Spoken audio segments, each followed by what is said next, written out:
I've been asked to plan a wedding, and the groom is the man I've been secretly in love with. I never thought life would corner me like this. William Jose, my boss. The air I breathe. My most carefully guarded secret. When he called me into his office today, my heart dared to hope that maybe, just maybe, something would change. Maybe he'd ask if I was okay. Maybe he'd look into my eyes for once, really look and see what I've been hiding for 2 years. But instead, he simply slid a file across his pristine mahogany desk, his gaze cold and distant as winter rain, and said, "Miles, I'm getting married. I need you to plan everything." My hands trembled. The file nearly slipped through my fingers and crashed to the floor. "You want me to?" My voice cracked like fragile glass. "Yes. You're efficient. I trust your work," he said, then immediately turned back to his laptop as if I'd already vanished from the room. Trust. That word pierced through my chest like an arrow finding its mark. He trusted me, but only with tasks. Only with schedules, meetings, and coffee orders. Never with anything that mattered. Never with the truth about how I felt. I've spent 2 years in this office. 2 years sitting at the desk right outside his door. 2 years listening to his voice. Sometimes warm with clients. Always distant with me. And now he was asking me to orchestrate his wedding, as casually as he'd assign me to book a conference room. The fluorescent lights above seemed to flicker in rhythm with my breaking heart. I managed to nod, my throat too tight to form actual words. William's office was all sharp angles and modern design. Glass walls, steel fixtures, everything cold and untouchable, just like him. I clutched the file against my chest and somehow made my legs work enough to walk out. His secretary, an older woman named Patricia, glanced at me with concern as I passed her desk, but I couldn't meet her eyes. If I did, I might fall apart right there in the hallway. It took me 2 hours to leave the office that evening. Not because I had work to finish, but because I couldn't pull myself together. I sat at my desk staring at the file, at the words "wedding planning" written in William's precise handwriting on the tab. My vision kept blurring, and I had to excuse myself to the bathroom 3 times just to splash cold water on my face and remind myself to breathe. When I finally made it home to my small studio apartment, the first thing I did was look at myself in the mirror. My eyes were bloodshot and puffy. My face was pale, almost gray. I looked like someone who'd just received devastating news, which I suppose I had. This was the day I realized that love doesn't always feel warm and beautiful. Sometimes it feels like drowning. Sometimes it feels like being buried alive while everyone around you goes on living. I couldn't put off opening the file any longer. With shaking hands, I flipped it open on my kitchen counter, and there he was. Adrian Hale, William's fiancé. The photo showed a man who was almost impossibly handsome. Sharp cheekbones, perfectly styled dark hair, a confident smile that probably made everyone around him feel at ease. He looked like someone who belonged in William's world. Successful, polished, everything I wasn't. I read through Adrian's brief bio. He was a senior marketing executive at a Fortune 500 company. They'd met at a business gala 6 months ago. 6 months. I'd been in love with William for 2 years, and someone else had swept in and captured his heart in half a year. The timeline felt like another wound. What was I in comparison? Just an assistant. Just someone who organized William's calendar and made sure his coffee was exactly the way he liked it. Black, no sugar, served at precisely 18.5 degrees. I was the invisible person who made his life run smoothly while remaining completely unseen. I'd built my entire world around stolen glances and the rare moments when his hand would accidentally brush mine while taking a document. Pathetic. Really. I thought about all those tiny moments I'd treasured. The time he'd worked late and I'd stayed too, and he'd looked up from his computer at midnight and said, "You should go home, Miles. Get some rest." The way his jaw tightened when he was frustrated, the small scar above his left eyebrow that I'd memorized. The fact that he always loosened his tie around 3 in the afternoon. I knew everything about him and he knew nothing about me. The worst part was that I couldn't even hate Adrian. From what I could see in the file, he seemed like a good person. They probably made sense together. 2 successful, beautiful people building a life. Meanwhile, I was the supporting character in William's story. The one who existed only to make sure the plot moved smoothly forward. I closed the file and pressed my forehead against the cool granite countertop. The apartment was silent except for the distant sound of traffic and someone's television playing through the thin walls. I'd never felt more alone. This wasn't just about planning a wedding. This was about digging the grave for my own heart, lowering my dreams into the ground, and burying them beneath layers of flower arrangements and seating charts. This was about smiling through every meeting while dying inside. This was about being professional while my entire world crumbled. I wondered if William had any idea what he was asking of me. Probably not. To him, I was just Miles, the efficient assistant who never complained and always delivered. He didn't know that I arrived at work 30 minutes early every day just to see him walk in. He didn't know that I'd turned down dates because no one compared to him. He didn't know that sometimes, late at night, I let myself imagine a different world, where he looked at me the way he apparently looked at Adrian. But that world didn't exist. This world, the real one, only had room for one truth. I was in love with a man who was about to marry someone else, and I had to plan every detail of the day that would destroy me. I finally allowed myself to cry, really cry for the first time since this morning. The tears came hot and fast, and I didn't try to stop them. Let them fall. Let them wash away whatever foolish hope I'd been carrying. Tomorrow I'd have to be professional Miles again. Tomorrow I'd have to start making phone calls and booking venues and tasting cakes. Tomorrow I'd have to pretend my heart wasn't breaking. But tonight, in the privacy of my small apartment with its second-hand furniture and walls decorated with nothing personal, I could be honest. Tonight I could admit that this was going to hurt more than anything I'd ever experienced. Tonight I could mourn the love that never was and never would be. Today we had to finalize the venue. William was coming with me for the first time, just the two of us. I barely slept the night before. My mind kept cycling through scenarios, most of them pathetic fantasies where somehow, during this venue visit, William would realize he'd made a mistake, that he'd look at me and finally see what had been right in front of him all along. I knew it was ridiculous. I knew I was setting myself up for more pain. But the heart doesn't listen to reason, does it? The morning started with William's text. "I'll drive. Meet me in the garage at 10. Direct and impersonal, like everything about him. I showed up 15 minutes early, clutching my leather portfolio filled with venue options, dress code notes, and a million other details I'd researched obsessively for the past 3 days. When William's black Mercedes pulled up, my stomach dropped. This was really happening. I slid into the passenger seat, and immediately his scent overwhelmed me. Coffee, sandalwood, and something uniquely him that I could never quite name. It was intoxicating and torturous all at once. I rolled down the window slightly, hoping the fresh air would help me think straight. "You okay?" he asked, his eyes still on the road as he navigated out of the parking structure. "Fine," I lied, forcing brightness into my voice.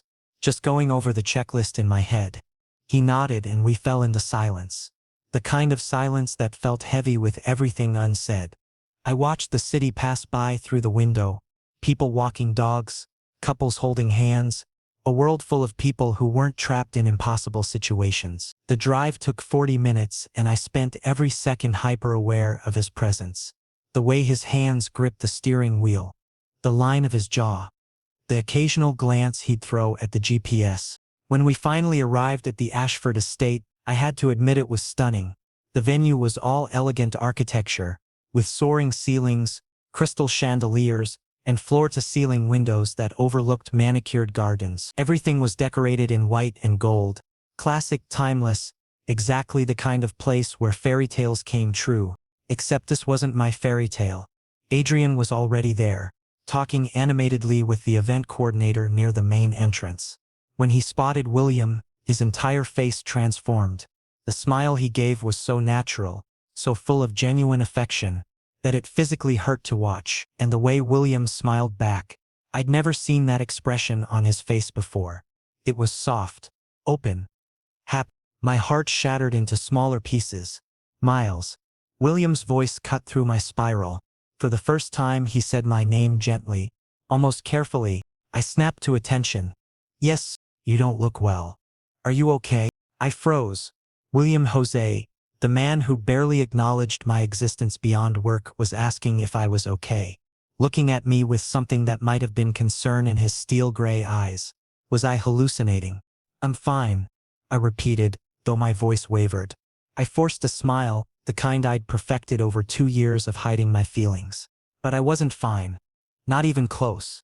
Because 2 minutes later, Adrian made some joke about wedding cake disasters and William laughed. Actually laughed, throwing his head back slightly, and my grip on the clipboard slipped. Papers exploded everywhere, fluttering down like wounded birds, scattering across the pristine marble floor. Everyone stopped. Adrian stopped mid-sentence. The event coordinator paused her notes. William turned to look at me, and I wanted to disappear, to melt into the floor, to be anywhere but there. "Oh my God, I'm so sorry," I stammered, dropping to my knees and frantically gathering papers. My face burned with humiliation. "Let me help." William moved toward me, bending down. "No, I got it." The words came out sharper than I intended. In my panic to stop him, I reached out and accidentally grabbed his wrist. Our skin touched, and it felt like electricity shot through my entire body. I jerked my hand back as if I'd been burned. William stared at me for a long moment. His expression was confused, searching, like he was trying to solve a puzzle he hadn't realized existed. There was something in his eyes. Was it recognition? Suspicion? I couldn't tell, and that terrified me. "Miles," he said quietly, but I couldn't meet his gaze. "I'm fine, really. Just clumsy today." I kept my eyes down, shoving papers back into the portfolio with shaking hands. Adrian had already moved on, discussing flower arrangements with the coordinator, thankfully oblivious. But William kept watching me for another few seconds before finally standing and walking away. The rest of the venue tour passed in a blur. I took notes mechanically, nodding at appropriate times, suggesting color schemes I didn't care about for a wedding I wished would never happen. Every time William and Adrian stood close together, her hand on his arm, his hand on the small of her back, I felt like I was being carved hollow from the inside out. At one point they posed for a photo against the gardens, and the photographer asked them to look like you're in love. They didn't have to try. The way they looked at each other was effortless. Real. Everything I wanted and would never have. When we finally finished and headed back to the car, Adrian gave me a warm smile. "Thank you so much for all your help, Miles. Williams told me how invaluable you are." Invaluable. As an assistant. As a tool. Never as a person who mattered. "Just doing my job," I managed to say. The drive back was quieter than the drive there. Williams seemed lost in thought, occasionally drumming his fingers on the steering wheel. I kept my face turned toward the window, watching the city lights start to flicker on as evening approached. "Miles," he said suddenly, breaking the silence. "Yes?" There was a long pause. Then, "Thank you for today. I know this is a lot of work." If only he knew. If only he understood that every moment of this work was shredding my soul. "It's fine," I said for the third time that day. Fine. The word I'd used to hide behind for 2 years. When he dropped me off at my car, he hesitated before I opened the door. "Miles, if you need help with anything, the planning, I mean, just ask." I nodded, not trusting my voice. That night, I sat in my apartment replaying every second of the day. The way he'd looked at me after I touched his wrist. That expression I couldn't quite read. Had he noticed something? Had he seen past the careful mask I wore every day? Or was I just projecting my desperate hopes onto nothing? I made myself a promise then, staring at my reflection in the darkened window. I wouldn't break down again. I wouldn't let him see how much this was killing me. I'd be professional, efficient, perfect, everything he already thought I was and nothing more. No matter how much it cost me, nothing about this was planned. William texted me at 8:30 at night. "Come to my place. Need to finalize the guest list." I stared at the message for a full minute, my heart hammering against my ribs. His place? Just me? In 2 years of working for him, I'd never been to his home. Our interactions existed strictly within the boundaries of the office, with occasional venue visits for business events. This felt like crossing an invisible line, stepping into territory I'd only imagined. I changed clothes 3 times, trying to find something that looked professional but not like I was trying too hard. Eventually I settled on dark jeans and a navy sweater, casual enough for an evening meeting, put together enough to maintain my professional image. My hands trembled as I brushed my teeth for the second time and checked my reflection one more time. This meant nothing, I told myself. It was just work. Just another task. The lie didn't make my pulse slow down. William's penthouse was in the most expensive district downtown, all glass and steel reaching toward the sky.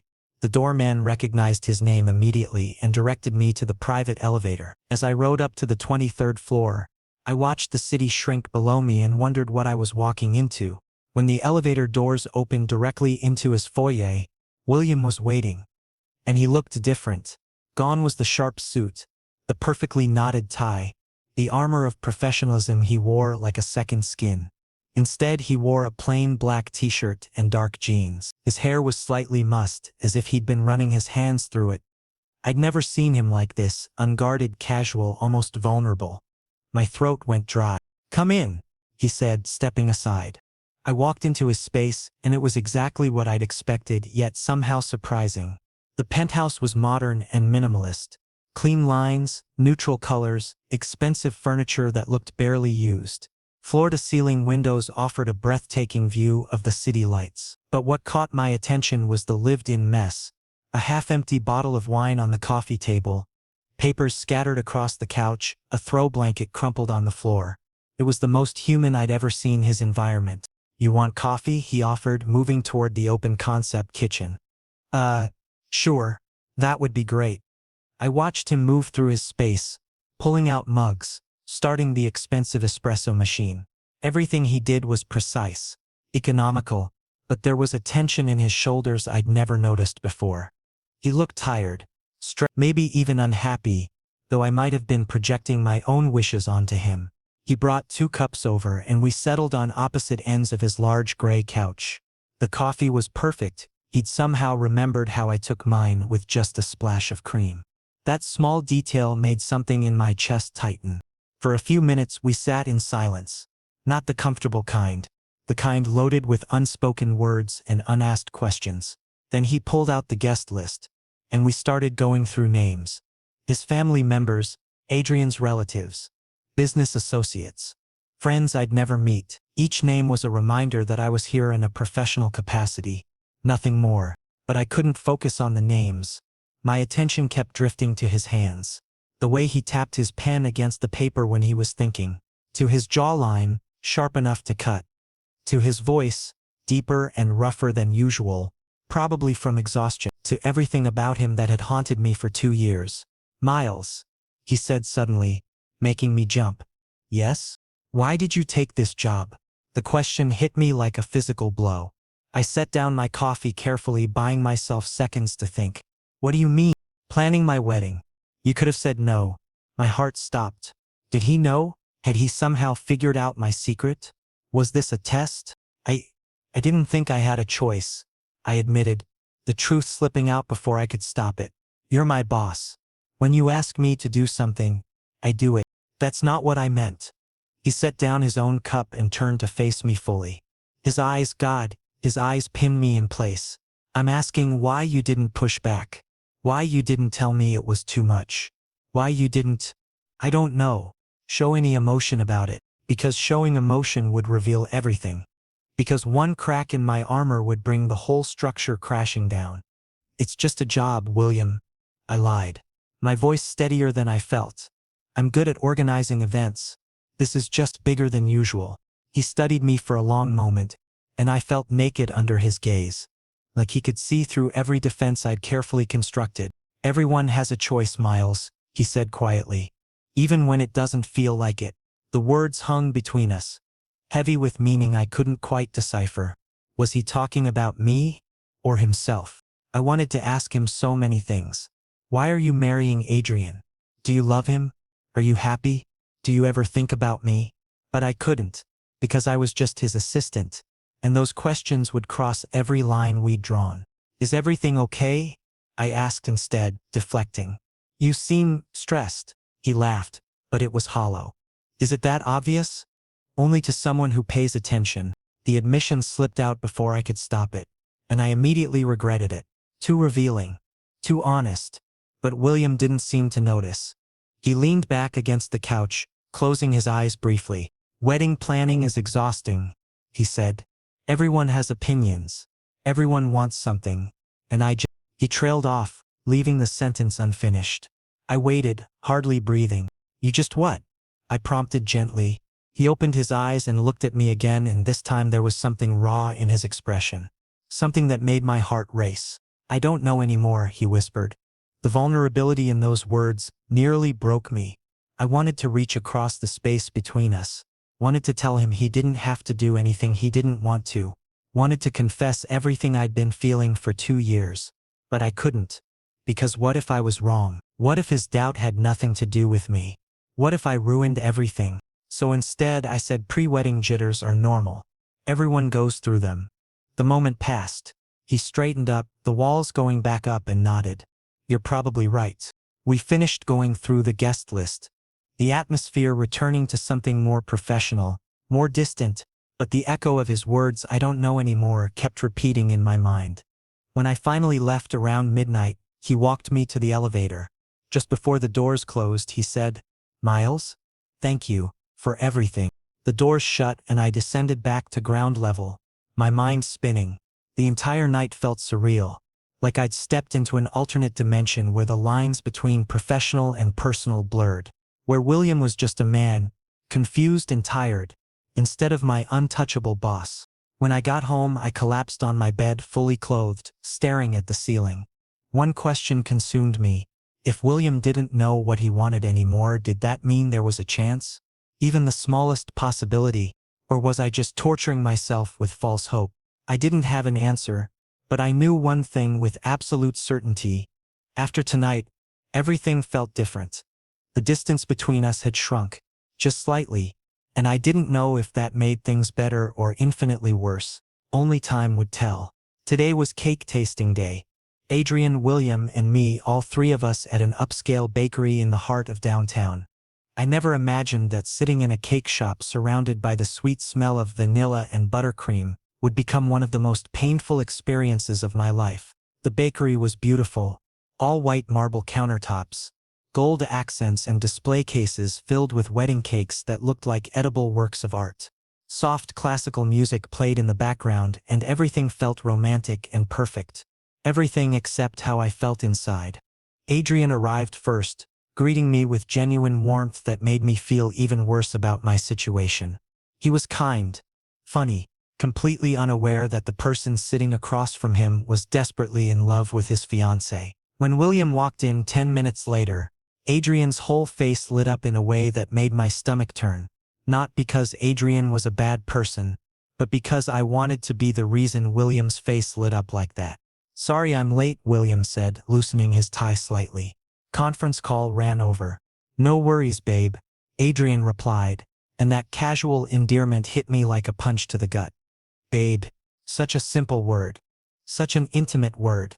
A word I would never get to use. The bakery owner, a cheerful woman named Marie, brought out the first round of samples, red velvet with cream cheese frosting. We each took a small piece on delicate china plates. Adrian made exaggerated sounds of pleasure as he tasted it, trying to lighten the mood. He told a story about a disastrous wedding he'd attended where the cake had literally collapsed during the reception, and even I couldn't help but smile at his animated retelling. But then he reached over and placed his hand on William's, his thumb brushing across William's knuckles in an absent-minded gesture of affection, and asked, "This one's perfect for us, right, babe?" There was that word again. Babe. It echoed in my ears, drowning out everything else. I watched William's response carefully. Too carefully, probably. He smiled and nodded, agreeing that yes, the red velvet was excellent. But something about his smile didn't reach his eyes. It looked practiced, rehearsed, like he was playing a part in a play he hadn't fully committed to. Or maybe I was just seeing what I wanted to see, projecting my desperate hopes onto a situation that had no room for them. I pulled out my notebook and made professional notes about flavors and frosting options, using the task to hide behind. Cake number 2 was lemon with raspberry filling. Cake number 3 was chocolate with salted caramel, each one more delicious than the last, and each tasting more bitter in my mouth because of the context. Adrian kept trying to include me in the conversation, asking my opinion on flavors and design options. His kindness was genuine, and that made everything worse. It would be easier if I could hate him. If he were arrogant or cruel or somehow unworthy of William. But he wasn't. He was warm and considerate, the kind of person who remembered details about people and made everyone feel comfortable. "Miles, you've been quiet," Adrian observed, his brow furrowing with concern. "Which one do you like best?" I forced myself to engage. "The chocolate salted caramel has a nice balance. Not too sweet." "See?" Adrian turned to William. "Miles has good taste. We should listen to him." William's eyes met mine for just a moment, and I couldn't read the expression there. It was complicated, layered, gone before I could analyze it. After we'd finished tasting, Marie excused herself to prepare the final contract paperwork. Adrian received a phone call and stepped outside to take it, leaving William and me alone for the first time that afternoon. The silence that fell between us felt heavy, weighted with everything unspoken. "You okay?" William asked quietly. "Why does everyone keep asking me that?" The words came out sharper than I intended. He looked surprised. "Because you seem off. Distracted." I wanted to laugh. Distracted didn't begin to cover it. "I'm fine, just tired." He studied me for another moment, then seemed to let it drop. But the way he kept glancing at me suggested he wasn't convinced. When Adrian returned, we finalized the cake decision. Chocolate with salted caramel, 3 tiers with minimalist gold leaf decoration. As we were packing up to leave, Adrian asked if he could speak with me privately. My heart immediately started racing with anxiety. We stepped to the side of the bakery, near the window display of elaborate sugar flowers. Adrian's expression had shifted from cheerful to serious, and I braced myself for whatever was coming. "Miles, can I ask you something?" His voice was low, almost hesitant. "Of course," I replied, trying to keep my voice steady. "Do you think William's happy?" The question hit me like ice water. I stared at him, momentarily speechless. Why was he asking me this? What had he noticed? I don't know him that well," I lied, the words tasting like ash. "Not personally, but you work with him every day. You must notice things." Adrian's gaze was direct, searching. There was something vulnerable in his eyes, something that told me he was genuinely worried. "He's been distant lately. Distracted. I keep trying to talk to him about the wedding and he just shuts down." My mind raced. What was I supposed to say? That yes, I'd noticed William seemed unhappy? That I'd been cataloging every micro-expression and mood shift for 2 years? That I thought maybe William was having doubts about this entire marriage? "Wedding planning is stressful," I offered carefully, trying to sound diplomatic. "It brings out anxiety in a lot of people, even people who are absolutely sure about getting married." Adrian nodded slowly, but he didn't look convinced. "Maybe you're right. I want him to be happy. Actually happy. Not just going through the motions." The sincerity in his voice made my chest ache. Adrian truly loved William. He wanted what was best for him, and here I was, secretly hoping this wedding would fall apart. "Give him some time," I said, feeling like a fraud. "These things have a way of working themselves out." Adrian gave me a small smile. "Thanks, Miles. I appreciate you listening." As we all parted ways, I couldn't stop thinking about Adrian's question. Why was William marrying someone when he seemed so uncertain? What was he running from? And that last thought, the dangerous, hopeful thought I tried to suppress but couldn't, kept surfacing. Was he running from his feelings? Was he running from something he'd noticed between us? Was he running from... That night I lay awake in my apartment, staring at the ceiling fan spinning slowly in the darkness. I replayed every interaction from the day. William's forced smile, his distracted glances, the way he'd watched me when he thought I wasn't looking. Adrian's worried questions. Something was shifting. Something was changing beneath the surface. I could feel it like the air pressure drop before a storm. And I didn't know if that change would save me or destroy me completely.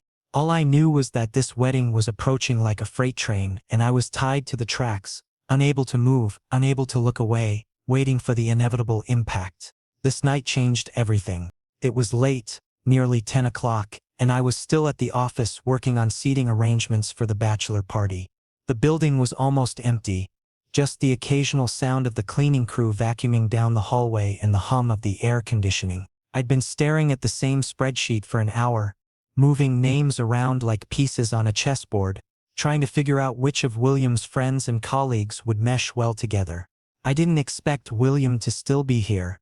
His office light was off when I'd arrived for this late-night work session. But around 10:30 I heard his door open and he emerged looking exhausted. His tie was gone, the top 2 buttons of his shirt undone, sleeves rolled up to his elbows. He looked human. Vulnerable. Nothing like the composed boss who commanded boardrooms with effortless authority. "You're still here," he observed, his voice rougher than usual. "Could say the same about you," I replied, trying to keep things light despite my racing pulse. He walked over to my desk, a tumbler of amber liquid in his hand. "Whiskey, from the smell of it. Working on the bachelor party?" "Yeah, trying to figure out optimal seating. Come sit in my office for a minute." It wasn't quite a request, but it wasn't an order either. Something in between. I followed him into his space, which looked different in the dim lighting. He'd only turned on his desk lamp, leaving most of the room in shadow. The floor-to-ceiling windows showed the city lights twinkling below, and I could hear rain beginning to patter against the glass. There was something intimate about the setting, something that made my skin prickle with awareness. William settled into his leather chair and gestured for me to take the seat across from him. For a long moment, we just sat there in silence, the rain growing heavier, creating a cocoon of white noise around us. "Miles," he finally said, "sit with me." I realized he meant the small couch against the wall, not the formal chair. I moved over, my heart hammering, and sat down on one end while he took the other. The whiskey glass dangled from his fingers, and he stared into it like it held answers to questions he hadn't asked yet. "Can I ask you something?" His voice was quiet, almost hesitant. "Sure. Do you believe in love?" The question caught me completely off guard. Of all the things I'd expected him to say, this wasn't on the list.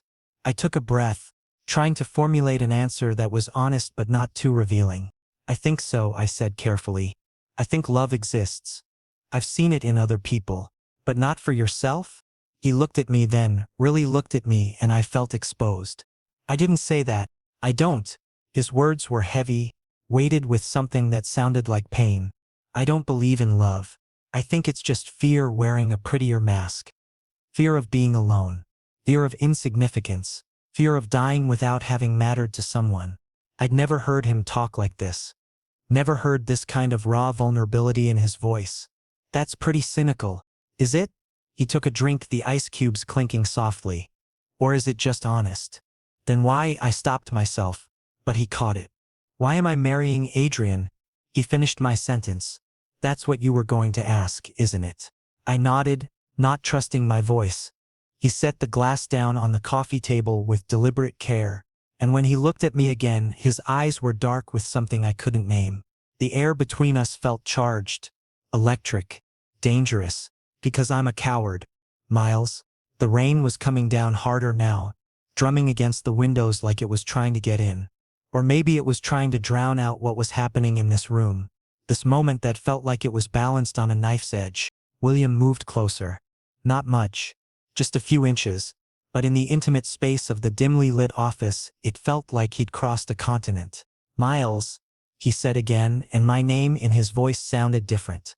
Softer, more intimate, like a prayer or a confession. And then he kissed me. His lips touched mine and the entire world stopped. Everything I'd imagined, everything I'd dreamed about in secret for 2 years. None of it compared to the reality. He tasted like whiskey, and something uniquely him. His hand came up to cup my jaw, gentle but firm, and I couldn't breathe, couldn't think, couldn't do anything but feel. For a moment, one perfect impossible moment, I let myself kiss him back. I let myself believe this was real, that this meant something, that maybe I'd been wrong about everything. My hand found his shirt, fingers curling into the fabric, pulling him close. But then, as suddenly as it began, it ended. William pulled back hard, almost pushing me away. He stood up abruptly, stumbling slightly, his expression shifting from want to horror in seconds. "I'm sorry." His voice was strangled. "God, I'm so sorry. I can't. I shouldn't." "William." I started, but he was already moving away from me. This was a mistake. He ran his hand through his hair, messing it up. I'm getting married. I'm with Adrian. This can't. Then why did you do it? The question came out sharper than I intended, my own emotions finally breaking through. He looked at me and the anguish in his face was so clear it hurt to see. I don't know anything anymore. That's not good enough, I said, standing up. You can't just kiss me and then take it back like it didn't happen. What do you want me to say, Miles? His voice rose slightly. That I'm confused? That I don't know what I'm doing? That everything about this wedding feels wrong but I don't know how to stop it. My breath caught. Then don't marry him. It's not that simple. It is exactly that simple. I insisted. If you don't love him. I never said I don't love him. The words hit me like a slap. Right. Of course. This kiss didn't mean what I wanted it to mean. It was just a moment of weakness. A mistake, like he'd said. William grabbed his jacket from the back of his chair. I need to go. You should go too. We'll talk about the bachelor party tomorrow. William. Wait. But he was already gone. The door closing behind him with a soft click that somehow sounded final. I stood there in his empty office, rain still beating against the windows, my lips still tingling from his kiss. I touched them with shaking fingers, as if I could capture the feeling, preserve it somehow before it faded completely. But even as I stood there, I knew the damage was done. Everything had changed. There was no going back to professional distance, to carefully maintained boundaries, to pretending I didn't feel what I felt. He'd kissed me, and then he'd left. And I was alone with the ghost of something that could never be. The wedding day arrived like an executioner's appointment, inevitable and terrifying. Everything was perfect. The Ashford estate had been transformed into something out of a fairy tale. White roses and peonies everywhere, their scent almost overwhelming, gold accents catching the afternoon light. Chairs arranged in perfect rows, a white carpet runner stretching toward the altar. String quartet playing softly as guests arrived in their formal wear, whispering and laughing and celebrating a love that was about to be made official. I stood near the back checking off final details on my clipboard with shaking hands. The florist had come through beautifully. The caterers were ready. The photographer was positioned perfectly. Everything I'd spent weeks planning had come together flawlessly. Everything except the groom. Adrian stood at the altar in his immaculate gray suit. His smile nervous but genuine. He kept glancing toward the entrance, waiting for William to appear. The officiant stood beside him, serene and patient. The guests were all seated, programs in hand. The music shifted to signal that the ceremony was about to begin. But William didn't appear. 5 minutes passed. Then 10. Adrian's smile started to falter, confusion flickering across his face. Guests began shifting in their seats, exchanging glances. Whispers started, quiet at first, then growing louder. Adrian's parents looked concerned. William's mother kept checking her phone. 15 minutes. 20. Adrian's face had gone from confused to worried to something that looked like dawning realization. The whispers turned into open speculation. Someone's phone buzzed and suddenly several people were checking their devices. I felt like I was watching a car crash in slow motion, unable to look away, unable to do anything to stop it. And I knew, somehow I knew, this was because of that kiss. Because of what had happened between us in his office. Because I'd broken something that couldn't be repaired. My phone vibrated in my pocket. I pulled it out with trembling hands. William, meet me outside. Please. Those 3 words. That single plea. My world tilted on its axis. I shouldn't go. I should stay here. Do damage control, help Adrian figure out what to do. But my feet were already moving, carrying me toward the exit. I heard someone call my name. Maybe Adrian, maybe his mother. But I didn't stop. I couldn't stop. The parking lot was empty except for one figure standing near the back, partially hidden by the decorative hedges. William in his wedding suit, a perfect charcoal gray with a white rose boutonniere. But his hair was disheveled, his tie loose, and when I got close enough to see his face I realized he'd been crying. His eyes were red-rimmed, his cheeks wet. I can't do this, Miles. 4 words that changed everything. William, what are you doing? My voice came out strangled. There are 200 people in there. Adrian is waiting for you, you need to. I can't marry him. He cut me off, his voice breaking. I tried. God, I tried so hard to convince myself this was right. That I could build a good life with him. That the feelings would come eventually. But they won't. Because they're already somewhere else. My heart stopped. Started. Stopped again. What are you saying? He stepped closer, close enough that I could see the desperation in his eyes. I'm saying I can't marry him because I'm in love with you. The world disappeared. The distant music from the ceremony. The sound of traffic. My own heartbeat. Everything faded except for those words hanging in the air between us. You… What? I've been running from it for so long. Months. Maybe years, if I'm honest with myself. I told myself it was just attraction. Just a crush. Just something that would fade if I ignored it long enough. And then I met Adrian. And he was perfect. Safe and appropriate in everything I'm supposed to want. But that kiss… His voice cracked. That kiss woke me up. I can't fake this anymore. I can't stand at that altar and promise forever to someone when every cell in my body is screaming for someone else. He reached out and took my hand. His grip almost desperate. Like he was afraid I'd disappear if he let go. But Adrian, I tried to argue, tried to be rational even as my heart soared. He's perfect for you. He loves you. This will destroy him. I know. William's voice was thick with guilt. And I hate myself for it. But staying would destroy all three of us. He deserves someone who loves him completely. Not someone who's pretending. Not someone who thinks about his assistant every time he's supposed to be planning his future. William, do you understand what you're doing? I had to make sure he understood the consequences. Your reputation, your career, everyone in there will judge you. Your family, your friends, the business community. I don't care. He said it with such conviction that I believed him. I don't care about any of it. The only thing I care about is not losing you. I've been a coward for too long, Miles. I'm done being scared of what I feel. I looked into his eyes and saw truth there. Raw, honest truth. Not obligation, not duty, not fear. Just love. Messy and complicated and real. Are you sure? I whispered. Because if we do this, there's no going back. I've never been more sure of anything. And in that moment, with the ghost of his wedding happening without him just yards away, I made the biggest decision of my life. I stepped forward, closing the distance between us, and kissed him. Slowly, deliberately, deeply. Not like the desperate, confused kiss in his office, but like a promise, like a beginning. When we pulled apart, he rested his forehead against mine. His breath shaky. Come with me, he whispered. Right now. Let's just go. Where? Anywhere. Everywhere. I don't care. His hand tightened around mine. Just come with me. I should have hesitated. Should have thought about the consequences, the scandal, the hurt we were leaving behind. But I'd spent 2 years putting everyone else first. 2 years hiding what I felt. 2 years being invisible. Yes, I said simply. We walked to his car together, hands intertwined, not looking back at the ceremony that would never happen. As we pulled out of the parking lot, I caught a glimpse of Adrian standing in the doorway, watching us leave. Our eyes met for just a second, and I expected to see hatred, anger, betrayal. But instead, I saw something that looked almost like relief.